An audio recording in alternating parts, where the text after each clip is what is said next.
ওকে, তাহলে গত ক্লাসে আমরা কন্ডিশনাল ফরম্যাটিং নিয়ে কিছু আলোচনা করেছি, আপনাদেরকে দেখাও দিছি। আজকে আমরা আরও কিছু দেখি। এখন আমরা ইকুয়াল দেখব, এই তো। তো প্রথমে আমরা এইগুলো কী করে নিব, সিলেক্ট করে নিব।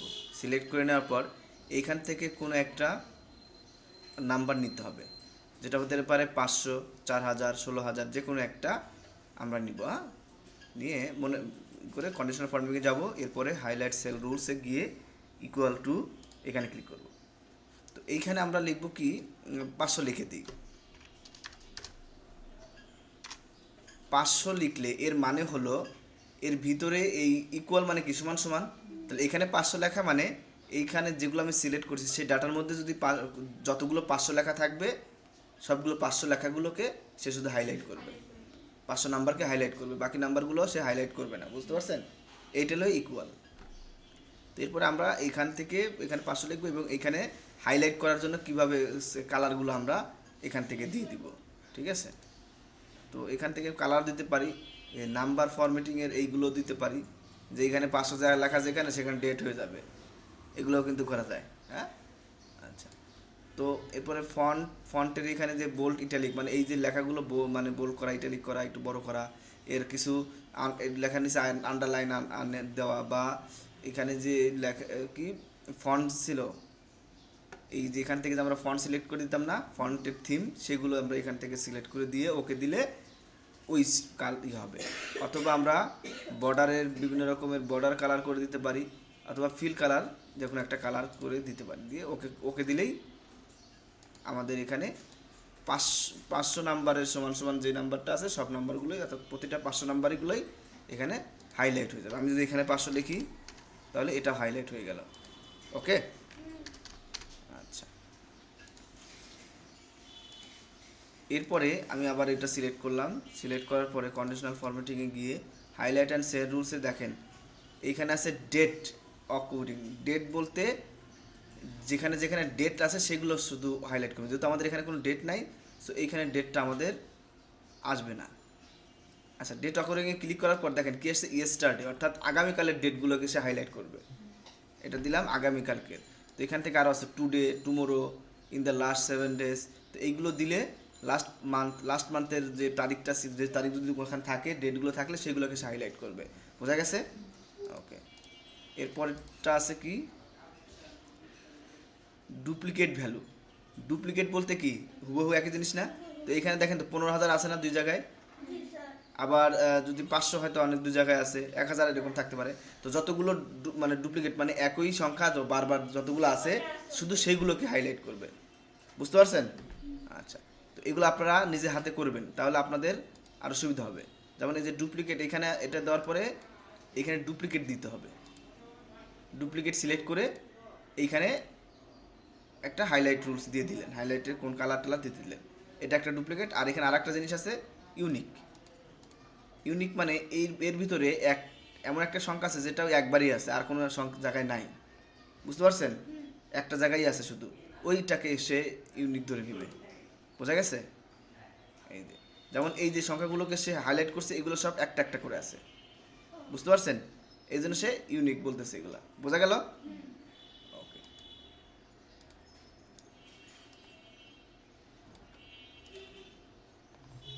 এরপরে হাইলাইট সেল রুলসের পর আছে কি, top bottom rules. Top bottom রুলসে দেখেন এখানে টপ 10 আইটেম। টপ 10 আইটেম বলতে এইখানে সর্বপ্রথম 10টা, বা আপনি টপ 10-এর পরিবর্তে কম দিতে পারেন। টপ 10-এ ক্লিক করলাম, ক্লিক করার পর এখানে টপ 10 বা টপ 5 বা টপ 2, টপ 3 এরকম দিতে পারেন। টপ 2 দেওয়ার পর দেখেন তো সর্বোচ্চ মানে সব যে দুইটা সবার বড় সংখ্যা শুধু সেই দুইটাকে হাইলাইট করছে। বোঝা গেছে? এইটা হলো টপ 10 রুলস। বোঝা গেল? আচ্ছা। এরপর আছে টপ বটম, কি টপ 100%, মানে টপ 10%। টপ 10% বলতে এইখানে বোঝাচ্ছে হলো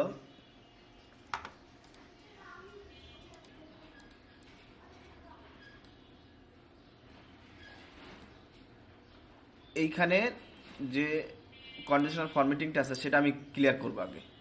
হ্যাঁ, এখানে তো একটা কন্ডিশনাল ফরম্যাটিং দেওয়া আছে না, এটাকে আমি ক্লিয়ার করবো, মানে এখানে কোনো কন্ডিশনাল ফরম্যাটিং থাকবে না। এই জন্য এখানে ক্লিক করবো, কন্ডিশনাল ফরম্যাটিং ক্লিক করার পর দেখেন ক্লিয়ার রুলস লেখা আছে, দেখতে পাচ্ছেন? ক্লিয়ার রুলসে যাব। এরপর এখানে বলছে clear rules from selected sell, মানে যেই সেলগুলো সিলেক্ট করছে শুধু সেখান থেকেই রুলসগুলো ক্লিয়ার হবে, ঠিক আছে, অন্য কোথাও হবে না। আর নিচে আছে clear rules from entire sheet, এটা দিলে পুরো শিটে যত জায়গায় আমি রুলস দিছি, কন্ডিশনাল ফরম্যাটিং করছি, সবগুলো ক্লিয়ার হবে, তাই না? তাহলে আমরা শুধু সিলেক্টেড সেলসগুলো ক্লিয়ার করলাম। আচ্ছা, এরপরে আবার কন্ডিশনাল ফরম্যাটিং থেকে টপ বটমে গিয়ে টপ 10% দিলাম। দেখেন টপ 10% দেওয়ার পর ওকে দেওয়ার পরে শুধু 30কে সে কী করছে, শুধু 30,000কে সে ইয়া করছে, তাই না? তো বাকিগুলোকে কিন্তু করে নাই। এইটার অর্থ হলো এখানে সিলেক্ট করে নাই, মানে এগুলো নাম্বারকে সেই নাম কি যোগ বিয়োগের কোনো কিছু এখানে নাই। এখানে হলো এখানে 16টা ঘর আছে, 16টা ঘর আছে এখানে, বুঝতে পারছেন? 16টা ঘরকে সে 100% দিছে, 100% ধরছে। 16টা ঘরকে 100% ধরছে। যদি 100% সমান সমান 16 ঘর হয়, তাহলে 30% সমান সমান কয় ঘর হবে? 30% বা 20% সমান সমান কয় ঘর হবে? বা 10% সমান সমান কয় ঘর হবে? এটা বের করতে হবে। তো এইখানে আসলে 20% সমান সমান 3 ঘরকে ধরছে, ও কাছাকাছি 3 ঘর বা 3 ঘরের একটু বেশি হতে পারে, ওইখানে দশমিকটা কাউন্ট করবে না। 3.5 হতে পারে, 3.5-এর নিচে হলে 3 ঘর করবে, 5-এর উপরে হলে সম্ভবত 4 ঘর করতে পারে। হ্যাঁ, তার মানে এখানে বুঝাইতেছে যে এইখানে 16টা ঘরের মধ্যে 3%, মানে 20%-এর মধ্যে 3টা ঘর আসে। সেই 3টা ঘরের মধ্যে টপ, মানে সবার বড় যে সংখ্যাগুলো আছে সেই সংখ্যাগুলোকে সে হাইলাইট করবে, বুঝতে পারছেন? সে 3টা ঘরকে হাইলাইট করবে এবং ওই 3টা ঘর হাইলাইট করবে যে 3টা ঘরে সবার বড় সংখ্যাগুলো আছে। বোঝা গেছে? কিছু মাথা ঢুকছে? শিওর? না বুঝলে বলেন, আবার বলেন। কি বুঝলেন বলেন দেখি। অঙ্ক নাই, অঙ্ক সব জায়গায় আছে। ঠিক এইখানে বটম 10 আইটেম, বটম 10%, এক সেম জিনিস, মানে ওইটা, এটা হলো বটম মানে কি নিচের দিক থেকে ধরবে, ওকে? নিচের দিকগুলো সে এখন ধরবে, নিচের দিকে 10টা বা 5টা আইটেম সে সিলেক্ট করবে। আর নিচের থেকে সে কয়টা ঘরগুলো, হ্যাঁ হ্যাঁ, নিচের থেকে ধরবে, ছোটগুলো থেকে ধরবে। এটা হলো টপ, উপর থেকে ধরবে, মানে উপরে, মানে বড়গুলো থেকে ধরবে। বটম 10 আইটেম মানে কি নিচের দিকে, অর্থাৎ সর্বনিম্ন আইটেমগুলা, হ্যাঁ সর্বনিম্ন মানে ছোট আইটেমগুলোকে ধরবে, ছোট আইটেমগুলোকে সেই করবে। অ্যাবভ অ্যাভারেজ, এইটা হলো দেখেন অ্যাবভ অ্যাভারেজ মানে অ্যাভারেজের উপরে। এইখানে অ্যাভারেজ কত? অ্যাভারেজে আছে হলো 7,997 টাকা। এই সবগুলোর অ্যাভারেজ হলো 7,997 টাকা। এই 7,937 টাকা 50 পয়সার উপরের যে সংখ্যাগুলো আছে এখানে, সেই সংখ্যাগুলোকে সে সিলেক্ট করবে। দেখি, দেখেন সবগুলো 7,900 উপরেরগুলোকে সিলেক্ট করে দিচ্ছি, দেখছেন? 950 কি 37 টাকা 50 পয়সা উপরের ঘরগুলোকে সেই করছে। আমি যদি সিলেক্ট করলাম, দেখেন সবগুলো সিলেক্ট করে কি 7,000-এর উপরে, মানে 8,000-এর উপরে নর্মালি। এর বাকিগুলো সব হলো তার নিচেরগুলোকে সে কী করে নাই, হাইলাইট করে নাই। বোঝা গেছে? এখন আবার যদি বলেন যে স্যার অ্যাভারেজ কাকে বলে, তাইলে সমস্যা। ওকে, এর জন্য তাহলে টিউশনি করতে হবে আমার কাছে এসে, ঠিক আছে? ম্যাথের টিউশনি করবেন আমার কাছে, তাহলে হবে। আচ্ছা,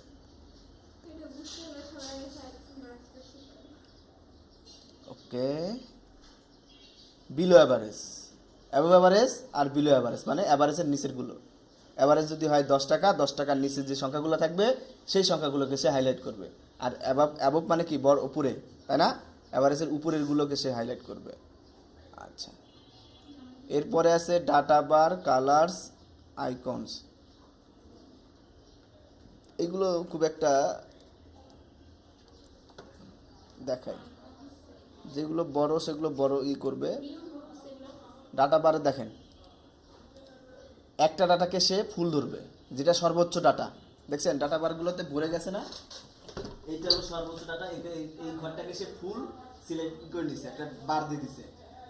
হ্যাঁ, তারপরে এইটার থেকে যেটা একটু ছোট তাকে একটু ছোট বার দিবে, তারপর আস্তে আস্তে ছোট ছোট বার দিয়ে সর্বনিম্ন ছোট বার কোনটা এইটা। তারপর আমি এটা দেখে বুঝতে পারবো যে এখানে কোন সংখ্যাটা সবার বড় এবং কোন সংখ্যাটা সবার ছোট, এইগুলো বুঝতে পারবো, ঠিক আছে। আর কোন সংখ্যাটা তার থেকে একটু বড়, এটার থেকে একটু বড়, মানে একটা সিরিয়াল দেখতে পাবো, এখান থেকে সিরিয়াল বুঝতে পারবো, ছোট থেকে বড় আস্তে আস্তে, হ্যাঁ 1 2 3 ভাবে একটা বোঝা। এইগুলো ডাটা বারের অপশনগুলো। তো এখানে এই সবগুলো কালার দিয়ে করে আর কি, একই কাজ, জাস্ট আপনি যে কালার দেবেন সেই কালার সে কি করবে। এখানে স্কেল,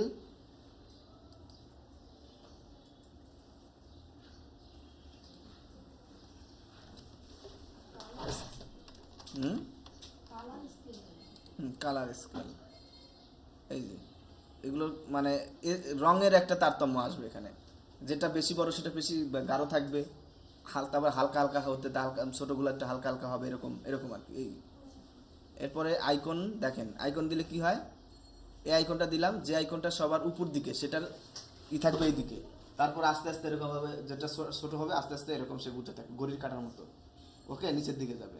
হ্যাঁ, এই হলো তার মানে, এটাও আর কি এক বোঝার বিষয় যে কোনটা সবচেয়ে বেশি বড়।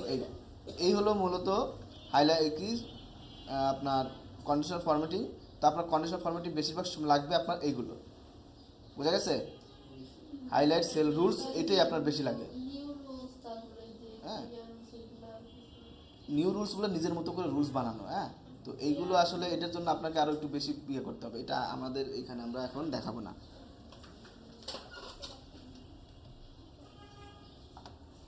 আর ক্লিয়ার রুলস দেখাই দিলাম। ম্যানেজ রুলস মানে ওই যে রুলসটাই, যে রুলসগুলো এখানে আছে ওইগুলোকেই আবার নতুন করে একটু জ্বালাই ফালাই করা, বা আপনি যদি এটাকে বাড়াতে চান, এখানে আছে 500 দিচ্ছেন ডুপ্লিকেট, এটা এটা কি আছে মনে হয় ইকুয়াল 500 দিছিলেন না, তো আমি যদি এটাকে 500 পরিবর্তে আমি দিতে চাই হলো 1000, এই যে সেল রুলস এখানে গিয়ে ক্লিক করে এই যে এডিট রুলে যাব, এডিট রুল থেকে এইখানে যে 500 পরিবর্তে দিব কত 1000, সমান সমান যা আছে তাই থাকবে, জাস্ট 500 পরিবর্তে 1000 দিয়ে ওকে করে দিব, অ্যাপ্লাই দিব, ওকে দিব, দেখেন 1000 যেটা আছে শুধু 1000গুলোকে সিলেক্ট করব। এই হলো ম্যানেজ করা, মানে ওই রুলসগুলোকে একটু এডিট করে আপনাদের মতো করে করে নেওয়া।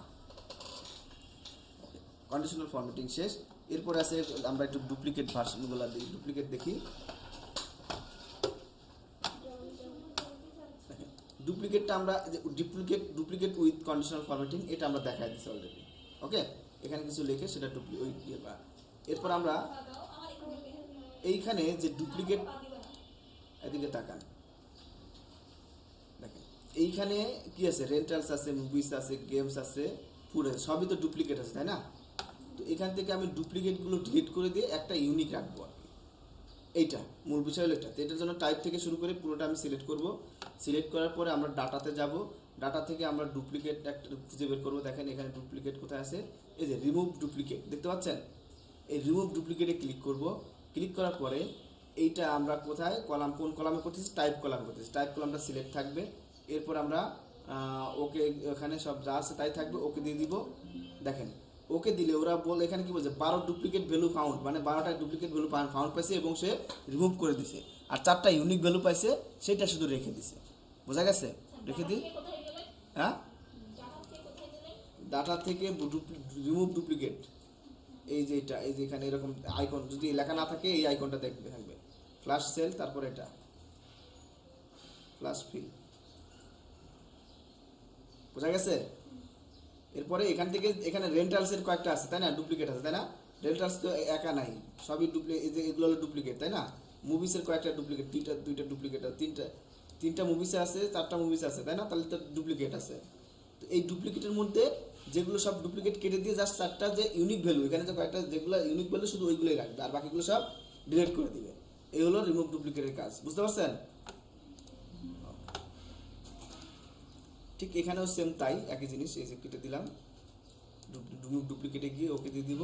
দেখেন রিমুভ ডুপ্লিকেট যেগুলো সেগুলো কী হয়ে গেছে, ডিলিট হয়ে গেছে, শুধু ইউনিকগুলো আছে ঢাকা, মানে একটা থাকবে, বাকিগুলো সব ডিলিট হয়ে যাবে। ওকে, অর্থাৎ এখন দেখেন এইখানে আমি ডুপ্লিকেট ডিলিট করব। এখানে কি ডুপ্লিকেট আছে, রেন্টালস আছে না? কিন্তু এখানে আমি এই যে পুরো দুইটা একসাথে সিলেক্ট করছি, এই দুই কলাম একসাথে সিলেক্ট করে রিমুভ ডুপ্লিকেটে গেলাম, গিয়ে এখানে যা আছে তাই থাকবে, ওকে দিব। বলতেছে নো ডুপ্লিকেট ফাউন্ডস, দেখছেন এখানে বলতেছে কোনো ডুপ্লিকেট নাই। কেন নাই? এর একটা কারণ হলো আমরা যখন দুইটা এইভাবে পাশাপাশি সিলেক্ট করছি একসাথে, হ্যাঁ, তখন ও টাইপ স্টোর এই দুটাকে এক ধরে নিছে, বুঝছেন? একটা ধরে নিছে। রেন্টালস ঢাকা, রেন্টালস চিটাগাং, তাহলে দুইটা আলাদা আলাদা হয়ে গেল না? রেন্টালস ঢাকা একটা, রেন্টালস চিটাগাং একটা, তাহলে আলাদা আলাদা হয়ে গেল না? রেন্টালস খুলনা, রেন্টালস রাজশাহী, এই জন্য সে আর ডুপ্লিকেট খুঁজে পায় নাই। বোঝা গেছে? এটার সাথে ওইটারে ধরে এক করে নিয়ে ও আলাদা আলাদা ইউনিক শব্দ তৈরি করে নিছে এখানে, এই জন্য সে আর ডুপ্লিকেট খুঁজে পায় নাই। না পেয়ে বলতেছে এখানে আর ডিলিট, এই জন্য সে ডিলিট করতে পারেনি। বোঝা গেল বিষয়টা? এই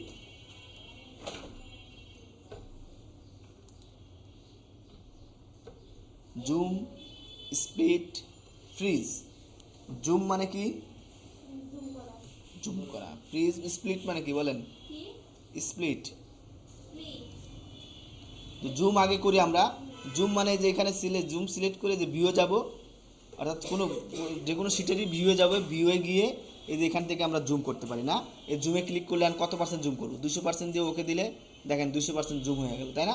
এগুলো কিন্তু আমরা ওয়ার্ডে করছি, মনে আছে?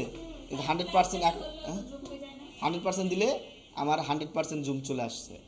জুম টু সিলেকশন, যেটুকু আমি সিলেক্ট করবো সেটাকে জুম করবে। দেখি, ক্লিক করলাম, ক্লিক করার পর দেখেন শুধু জুম সিলেকশনটা সামনে আসবে আর কি। আমি মনে করেন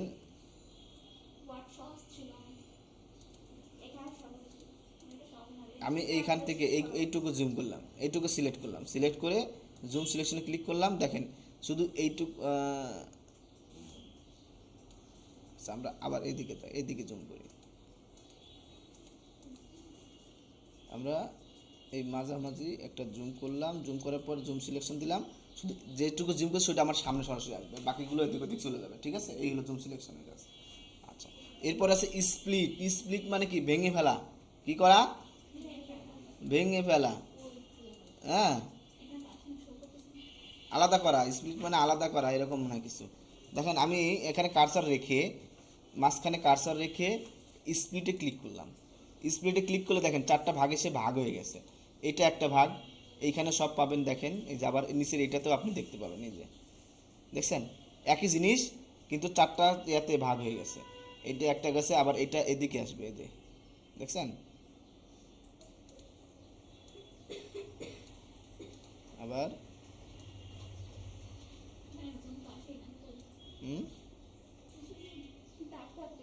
না, এলো স্প্লিট হয়ে যায়, চারটা আলাদা আলাদা, একই জিনিস চারটা আলাদা আলাদা জায়গায় হয়ে গেছে। এইটাই হলো স্প্লিটের কাজ। আর এরপরে আপনার স্প্লিট থেকে আবার এখানে ক্লিক করলে স্প্লিট চলে যাবে, ওকে? আচ্ছা, এরপর এখন দেখেন বলতেছে ফ্রিজ। ফ্রিজ মানে কি?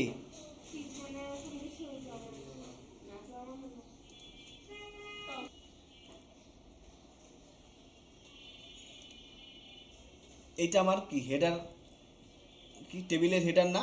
আমার এই টেবিলের হেডার, এইটা হেডার রো। এই হেডার রো দেখে বুঝতে পারতেছি ওন টিভির ডাটাগুলো এইগুলো, তাই না? ওন কম্পিউটারের ডাটা এইটা, তাই না? আচ্ছা, এখন আমি যখন এই নিচের ডাটাগুলো দেখতে যাব, নিচে আরও ডাটা আছে না? এটার নিচে যেগুলো আমি দেখতে পাচ্ছি না, তখন এটা দেখার জন্য কী করবো? যে স্ক্রল বার ধরে টান দিব, টান দিয়ে করব। এখন কোনটা ওন টিভির ডাটা আর কোনটা ওন কম্পিউটার ডাটা আমি কেন বুঝতে পারতেছি? বোঝা যাচ্ছে আমার? বুঝতে পারতেছি না। আমি যখন এটা দেখবো তখন এইটা যে ওন টিভির ডাটা, এইটা নিচের দিকে আমি এখন কিন্তু আমি উল্টাপাল্টা করে ফেলতে পারি, তাই না? তো এখন আমি কি করব, যখন এইটা আমি এদিকে স্ক্রল করব, এই ডাটাগুলো উঠবে, বাট এইটা এখানে স্থির থাকবে, এই রোটা এখানে স্থির থাকবে, এই রোটা উপরে ভিতরে চলে যাবে না, ওকে? এইটাকেই বলতেছে কি? ফ্রিজ করে রাখবো। এই রোটাকে আমি ফ্রিজ করে রাখবো। তো এই রোটাকে ফ্রিজ করার জন্য যেই রোটাকে ফ্রিজ করব তার নিচে আমি কার্সর রাখবো, ওকে? এটা মাইক্রোসফট এক্সেলের ক্ষেত্রে তার নিচে আমি কার্সর রাখবো। রাখার পরে দেখেন ফ্রিজ প্যান লেখা আছে, দেখতে পাচ্ছেন? ফ্রিজ প্যান, ফ্রিজ প্যানে ক্লিক করব। ফ্রিজ প্যানে ক্লিক করার পরে এইখানে দেখেন ফ্রিজ প্যান দেওয়া আছে, দেখেন এটাতে ক্লিক করলাম। ক্লিক করলেই দেখেন উপরের রোটা এখন ফ্রিজ হয়ে গেছে, দেখছেন? ওকে, বোঝা গেছে? বুঝতে পারছেন? এটা আবার ফ্রিজ এখান থেকে আনফ্রিজ করে দিলে এটা আবারই হয়ে গেল। ওকে, আচ্ছা এখন আমি যদি এইখানে কার্সারটা আমি প্রথম তো রাখছিলাম যে 1 নাম্বার কলামে, আমি 2 নাম্বার বা 3 নাম্বার কলামে যদি কার্সার রেখে এখন যদি ফ্রিজ করি দেখেন কি হয়। এখন ফ্রিজ করলে উপর দিকে এটা যাচ্ছে না, আবার এই যে এজ ম্যাটেরিয়াল এদিকে যখন আমি স্ক্রল করব দেখেন তখন এজ ম্যাটেরিয়াল কি ম্যাটেরিয়াল স্ট্যাটাস অ্যাড্রেস এগুলো কিন্তু এখানে ফ্রিজ থাকতেছে, তাই না? আগে কিন্তু আমি যখন এদিকে স্ক্রল করতাম তখন দেখেন এজ ম্যাটেরিয়াল স্ট্যাটাস এগুলো কিন্তু ভিতরে চলে গেল না, বাট আমি যখন এইখান থেকে ফ্রিজ করব, ফ্রিজ প্যানে ক্লিক করব, ফ্রিজ প্যানে ক্লিক করলে কি হবে, এখানে একটা যে দাগ দিয়ে বোঝা দিচ্ছে দেখছেন, এখানে দাগ দিয়ে বোঝা দিচ্ছে মানে আমার কার্সার এখানে থাকা মানে এইটার উপরের এবং এইটার বাম পাশে, হ্যাঁ, রো এবং উপরের কলাম, সরি বাম পাশের কলাম এবং উপরের রো থেকে ফ্রিজ হয়ে যাবে।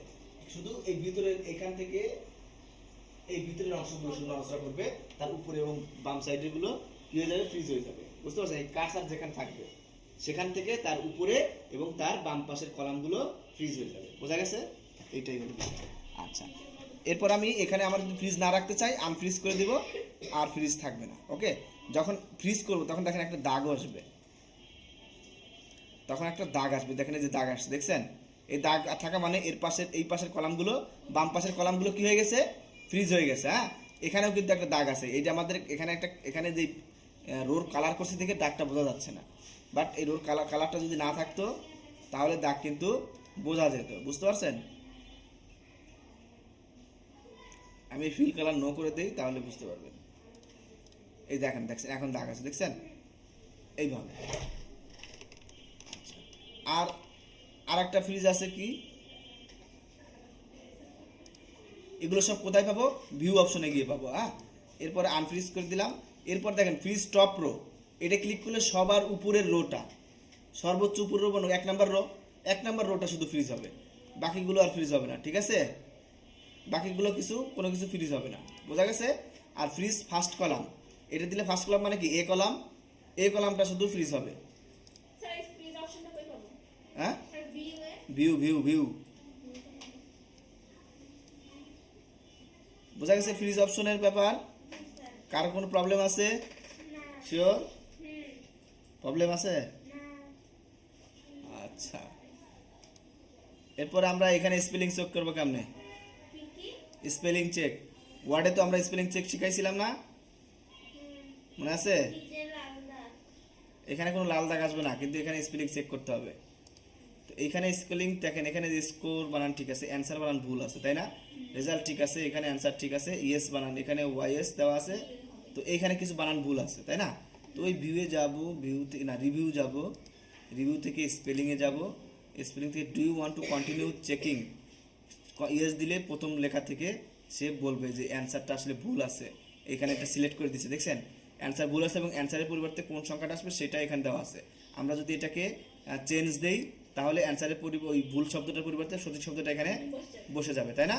এরপরে আবার যদি আমি কি চেঞ্জ দেই, পরের ভুলটা সে ধরছে, পরের ভুলটা কি ইয়েস, ইয়েস বানানটা ভুল হলে চেঞ্জ করে দিব, এরপরে ভুল বানানটাও ধরবে, একটা ঠিক করলে একটা ঠিক করে দিয়ে পরের ভুলটা সে ধরবে। বোঝা গেছে? হ্যাঁ, একটার পর একটা সে ভুল ধরে করে দেবে। এইভাবে আমরা ভুলগুলো চেক করব। ওকে, আচ্ছা দেখেন এখন আমরা প্রিন্ট করব কিভাবে। এই হলো আমাদের প্রিন্টার, প্রিন্ট করতে হলে একটা প্রিন্টার লাগবে। তো এই হলো আমাদের প্রিন্টার। যদি এই প্রিন্টারের সাথে, প্রিন্টারের দাম ৬,০০০, ১০,০০০, ২০,০০০, এখন এগুলোর দাম ১০,০০০, ২০,০০০ হবে। এখন অনেক রকম প্রিন্টার আছে, অনেক রকম দাম। তো আমরা প্রিন্টার করতে হলে আমাদের একটা প্রিন্টার লাগবে। এখন আমাদের প্রিন্টারের সাথে কম্পিউটারের লাইন নাই, এই জন্য হয়তো এখন প্রিন্ট দিতে পারবো না, কিন্তু জাস্ট আমি দেখাবো কীভাবে প্রিন্ট দিতে হয়। তো এর জন্য আপনাকে প্রিন্টার লাগবে এবং প্রিন্টার আপনার কম্পিউটারের সাথে কানেক্ট থাকতে হবে। কি প্রিন্টারের একটা সফটওয়্যার থাকে, সেই সফটওয়্যারটা ইনস্টল দিতে হবে। ইনস্টল দিলে আপনি এই প্রিন্টারের লাইনটা খুঁজে পাবেন। তো এই প্রিন্টারটা এখন প্রিন্ট দিতে হলে আমাদের কি করতে হবে, কয়েকভাবে আমরা প্রিন্ট দিতে পারি। প্রথমে কন্ট্রোল পি দিলে প্রিন্ট অপশনটা ওপেন হবে। দেখেন এই যে প্রিন্ট দিলাম, প্রিন্ট অপশনটা ওপেন হয়ে গেছে। হ্যাঁ, কন্ট্রোল পি দিলেই প্রিন্টটা চলে আসবে। এরপর এখানে একটা প্রিভিউ থাকবে, এখানে কী কী লেখাগুলো সেগুলো দেখা যাবে। আর এইখানে এখন যদি প্রিন্ট দিয়ে দেই, প্রিন্ট হয়ে যাবে। কিন্তু আপনাদের প্রিন্ট দেওয়ার আগে কিছু জিনিস লক্ষ্য করতে হবে। লক্ষ্যগুলো কি? সবার আগে প্রিন্টার সিলেক্ট করে দিতে হবে। আপনার কম্পিউটার একসাথে তো দুইটা তিনটা আপনার কম্পিউটার কিন্তু একসাথে দুইটা তিনটা প্রিন্টার কানেক্ট থাকতে পারে। কালার প্রিন্টার কানেক্ট থাকতে পারে, সাদা কালো প্রিন্টার থাকতে পারে, লেজার প্রিন্টার কানেক্ট থাকতে পারে। এরকম অনেকগুলো প্রিন্টার আপনার কম্পিউটারের সাথে কিন্তু কানেক্ট থাকতে পারে। তো আমাদের কম্পিউটার যদি এখানে একটা প্রিন্টারই আছে, না দুইটা থাকতে পারে বলা যায় না। তো এইখানে দেখেন এই প্রিন্টারের নাম কি সেটা আপনাকে জানতে হবে। এই প্রিন্টারের নাম HP ডেস্কজেট 2320 এই হলো প্রিন্টারের নাম। হ্যাঁ, বা এটাকে হ্যাঁ, কিন্তু এখানে লেখা আছে HP লেজার জেট, এটা লেখা আছে ডেস্ক জেট, আর এখানে লেখা আছে কি লেজার জেট প্রফেশনাল।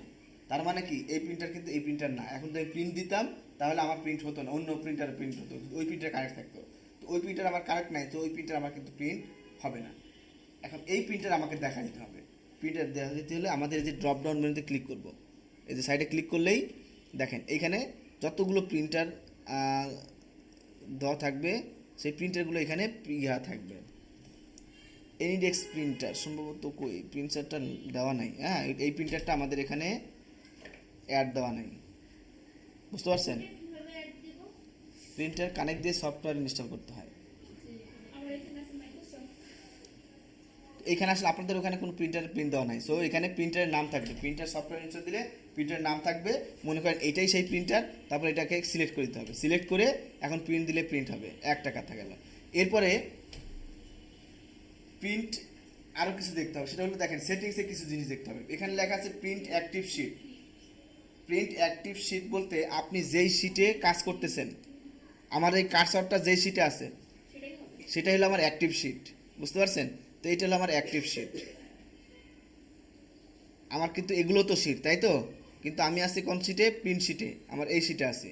এখন কন্ট্রোল P অথবা এই যে ফাইলের এইখানে যাব, ফাইলে ক্লিক করে নিচের দিকে দেখেন যে প্রিন্ট অপশন আছে, দেখতে পাচ্ছেন? এই প্রিন্টে ক্লিক করব, ক্লিক করলেও এই জিনিসটা আসবে। এখানে প্রিন্ট অ্যাক্টিভ শিট দিতে পারেন। এখানে প্রিন্ট ইন্টায়ার ওয়ার্কবুক আমরা বলতে সব কাজই বোঝে। আমরা তখন যে কাজগুলো করলাম, বেসিক ফরম্যাটিং, কন্ডিশনাল ফরম্যাটিং, সবগুলো অনেকগুলো শিট কাজ করলাম না, আলাদা আলাদা শিটে, সবগুলো শিট নিয়ে একটা ওয়ার্কবুক, তাই তো? এই ওয়ার্কবুকে যতগুলো শিট আছে, শিট 1 থেকে শিট 4, 5 যা আছে সবগুলো প্রিন্ট হবে এটা দিলে, ওকে? এরপরে প্রিন্ট সিলেকশন বলতে আমি যতটুকু সিলেক্ট করবো, যে এখান থেকে ক্লিক করে মনে করেন এইটুকু আমি সিলেক্ট করলাম, জাস্ট এইটুকু সিলেক্ট হবে, আর কোনো কিছু সিলেক্ট হবে না, বোঝা গেছে? আচ্ছা, এখন এইখানে কিন্তু পেজের ওপর সিস্টেম আছে। এই যে এখন দেখেন যে যতটুকু সিলেক্ট করছি শুধু সেটুকুই দেখাচ্ছে, দেখছেন? এই যে এখানে প্রিন্ট সিলেকশন দিয়ে দিচ্ছে, তাই। আচ্ছা, তা আমি যদি প্রিন্ট অ্যাক্টিভ শিট দিলে পুরোটা আসবে। এখানে কিন্তু দুইটা পেজ হবে, এক পেজে কিন্তু মনে হয় হবে না, নাকি না একটা পেজ দেখাচ্ছে? আর সবগুলো এক পেজে নিয়ে এসে দিয়ে ছোটো ছোটো হয়ে গেছে, এরকম হতে পারে। আপনার অনেক সময় অনেক লেখা থাকতে পারে। এখন শীট তো অনেক বড়, এত লেখা তো এক পেজে আসবে না। আমার এই পেজে কিন্তু সব লেখা আসবে না, তখন কি করতে হবে? পেজ বাই পেজ আসবে, এক পেজ প্রিন্ট হয়ে আরেক পেজ চলে আসবে, এরকমভাবে নিবে।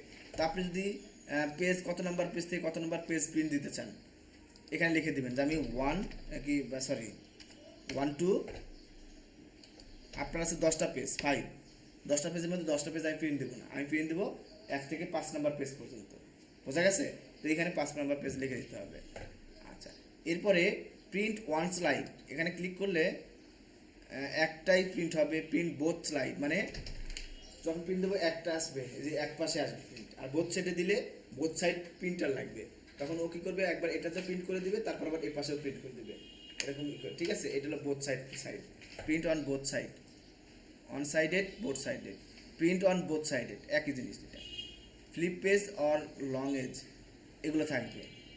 এরপরে আপনার এই পেজটা কীভাবে প্রিন্ট দেবেন? পোর্ট্রেট মোডে, পোর্ট্রেট বলতে এইটা, আর ল্যান্ডস্কেপ মানে এইভাবে আসবে, বোঝা গেছে? এইগুলো সিলেক্ট করে দিতে হবে। দেখেন পোর্ট্রেট দিলাম, ল্যান্ডস্কেপ দিলাম, কী হয়ে গেল? পেজ এই দিকে বড় হয়ে গেছে, তাই না? আচ্ছা, এরপরে কি পেজ দিবেন? লেটার পেজে প্রিন্ট দিবেন না A4 পেজে প্রিন্ট দিবেন? আমরা নর্মালি A4 পেজ দিই, তাই না? এই জন্য A4 সিলেক্ট করতে হবে। এরপরে মার্জিন আপনি চাইলে আপনার মতো করে এখান থেকে কিছু মার্জিন, ওই যে পেজ মার্জিন আমরা শিখছিলাম না পেজ সেটআপ থেকে ডকুমেন্টসে, সেই মার্জিন এখান থেকেও আপনি আপনার মতো করে দিতে পারেন। আচ্ছা, এখন এই ফাইলটা কয় কপি করবেন, একটা কপি করবেন নাকি একই ফাইল 10 কপি 20 কপি করবেন একই নামের? তো এর জন্য যে এখানে ক্লিক করতে হবে। ওকে, এইখানে 1 কপি দিলে 1 কপি, 2 কপি দিলে 2 কপি, 3 কপি দিলে 3 কপি, 4 কপি দিলে 4 কপি প্রিন্ট হবে। প্রিন্ট এগুলো সব ক্লিয়ার করে এখন যদি আমি প্রিন্ট দেই তাহলে এখন প্রিন্ট হয়ে বের হয়ে আসবে সব। বোঝা গেল? এই হলো প্রিন্টার। এখন আমি প্রিন্ট হচ্ছে কিনা দেখি। এর জন্য যেখানে প্রিন্টার যাওয়ার পরে এখানে একটা প্রিন্ট অপশন আসবে, দেখেন এই যে প্রিন্টার অপশন আসছে, এটা ওপেন করবো। ক্লিক করলেই, ডাবল ক্লিক করলে ওপেন হয়ে যাবে। এরপর দেখেন যে এতগুলো জিনিস আমার প্রিন্টার দেওয়া আছে, এটা আজকে দিলাম, এর আগেরগুলো এগুলো দেওয়া আছে। এখন যদি আমি প্রিন্টার কানেক্ট করে সাথে সাথে এই প্রিন্টার হয়ে যাবে। বাট আপনি অনেক সময় যদি ভুল করে দিয়ে ফেলছেন, আমি প্রিন্ট দিয়ে ফেলছি কিন্তু এখন প্রিন্ট দেবো না, আপনি প্রথমে প্রিন্টার লাইন অফ করে দিবেন, তাহলে প্রিন্ট বন্ধ হয়ে যাবে। তারপরে এইখান থেকে এই প্রিন্ট অপশনটাতে ক্লিক করে ওপেন করবেন। এইটা ওপেন করার পরে এইখানে রাইট বাটন ক্লিক করবেন, রাইট বাটন ক্লিক করে ক্যান্সেল দিবেন, তাহলে এটা আর প্রিন্ট হবে না।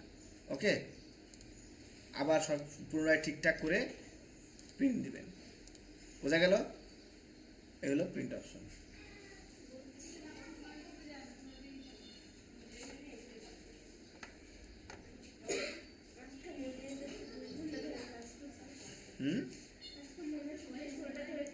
আমাদের এই ইয়ার শেষ।